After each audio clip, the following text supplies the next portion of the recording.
जिल्हा परिषद व पंचायत समिती निवडणुका बॅलेट पेपरवर घ्या करिता विविध सामाजिक संघटनेच्या वतीने निवेदन सादर. मुख्य निवडणूक आयोग अधिकारी यांना तहसीलदार साहेबांमार्फत निवेदन. नमस्कार, मी भाग्यश्री महाराष्ट्र न्यूज 24 लाईव्ह मध्ये आपले स्वागत करते. प्रतिनिधी फिरोज जट्टावाले. दिनांक 13/2/2026 रोजी 12:30 वाजता वाशिम जिल्ह्यातील विविध राजकीय पक्ष व सामाजिक संघटनांच्या वतीने महाराष्ट्रातील उर्वरित संभाव्य जिल्हा परिषद पंचायत समिती निवडणुका बॅलेट पेपरवर घ्याव्यात या मागणीकरिता माननीय मुख्य निवडणूक अधिकारी महाराष्ट्र राज्य मुंबई यांना माननीय तहसीलदार कारंजा लाड जिल्हा वाशिम यांचे मार्फत निवेदन सादर करण्यात आले. निवेदन देताना काँग्रेस पार्टी, राष्ट्रवादी काँग्रेस पार्टी, शरदचंद्र पवार, वंचित बहुजन आघाडी, शिवसेना व भटक्या विमुक्त जाती जमाती सेवा समिती, लहुजी शक्ती सेना संघटना, आदिवासी संघटना, अखिल भारतीय तांडा सुधार समिती, गवळी समाज संघटना व इतर राजकीय सामाजिक संघटनांचे पदाधिकारी कार्यकर्ते उपस्थित होते. यामध्ये राजू अवताडे प्रदेश सरचिटणीस, राष्ट्रवादी काँग्रेस पार्टी, शरदचंद्र पवार, विजयभाऊ देशमुख कारंजा तालुका अध्यक्ष काँग्रेस पार्टी, डॉक्टर रमेश चंदनशिव उपाध्यक्ष लहुजी शक्ती सेना, दिलीप पाटील रोकडे कारंजा तालुका अध्यक्ष ओबीसी राष्ट्रवादी काँग्रेस पार्टी, शरदचंद्र पवार, शेख राजिक कारंजा शहराध्यक्ष काँग्रेस पार्टी, किशोर मानकर वंचित बहुजन आघाडी, रोमिल लाठिया शेतकरी नेते, ओम प्रकाशजी तापडिया, विजय ढळे पत्रकार, विनोद गणवीर पत्रकार, फिरोज जट्टावाले, गोरखनाथ वानखडे, प्रकाश भगत, मन्नानभाई कामनवाले, दिनेश वाडेकर, प्रदीप वानखडे, आदिवासी समाज संघटना, रऊफ खान मामू कारंजा शहर अध्यक्ष राष्ट्रवादी काँग्रेस पार्टी, शरदचंद्र पवार, प्राध्यापक टी.व्ही. राठोड राष्ट्रीय उपाध्यक्ष अखिल भारतीय तांडा सुधार समिती, नईमुद्दीन सौदागर, खाडेसर, फिरोजभाई जट्टावाले, महादेव ठोंबरे, सी.जी. भगत, सय्यद सादिक, सय्यद उमर, धनंजय श्यामसुंदर इत्यादी पदाधिकारी कार्यकर्ते उपस्थित होते. निवेदन दिल्यानंतर तहसील कार्यालयासमोर EVM हटाव, संविधान बचाव, जिल्हा परिषद पंचायत समिती निवडणुका बॅलेट पेपरवर झाल्याच पाहिजे इत्यादी घोषणा देण्यात आल्या.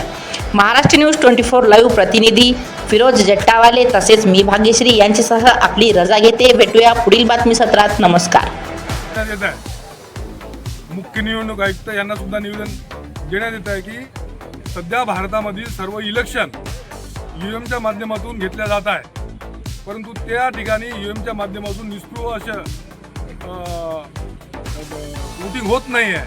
आणि म्हणून ज्या देशांनी हे EVM सुरू केलेले आहेत त्या देशांनी आपलं EVM बंद केलेले आहे. आणि म्हणून या सगळ्यात मोठ्या भारतातील जगातील सगळ्यात मोठी लोकशाही या भारतामध्ये आहे आणि इथे फेअर अँड फ्री इलेक्शन होण्यासाठी आम्हाला EVM बंद पाहिजे.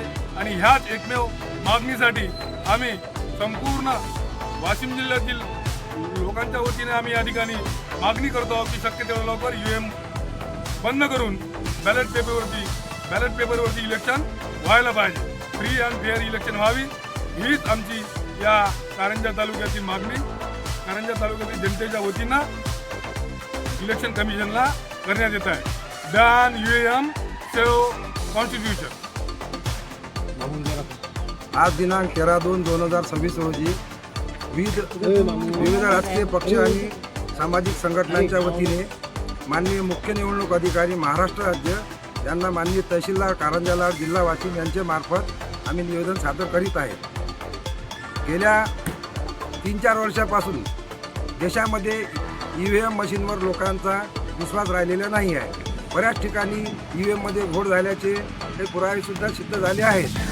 म्हणून आमची अशी निवडणूक आयोगाला मागणी आहे, जसे कर्नाटक राज्यामध्ये आता स्थानिक स्वराज्य संस्थेच्या सर्व निवडणुका बॅलेट पेपरवर होत आहे, असंच आम्हाला आता जो उर्वरित महाराष्ट्रातल्या जिल्हा परिषद पंचायत समितीच्या निवडणुका राहिलेल्या आहेत त्या आम्हाला बॅलेट पेपरवर पाहिजे. तशी सर्व राजकीय पक्ष आणि संघटनांची आग्रहाची मागणी आणि विनंती आहे.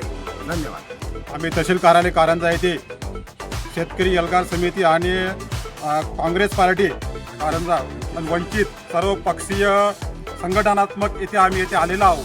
आणि आमची एकच मागणी आहे, आजपर्यंत या देशामध्ये या EVM मशीनच्या घोळामुळे सर्व ठिकाणी BJP सरकारसुद्धा कसं काय येते हे लोकांच्या मनात एक शंका निर्माण झालेली आहे. या शंकेचं अनुसरण करण्यासाठी या जनतेची सर्व जनतेची मागणी अशी आहे की यापुढे होणारी कोणतीही निवडणूक जिल्हा परिषद असो, पंचायत समिती असो तर कोणतीही असो बॅलेट पेपरवरच घेण्यात यावी अशी सर्व जनतेची मागणी आहे. ही मागणी या निवडणूक अधिकाऱ्यांनी आणि या सरकारने मान्य करावी आणि जनतेला न्याय द्यावा अशी आम्ही सर्वांची विनंती आहे.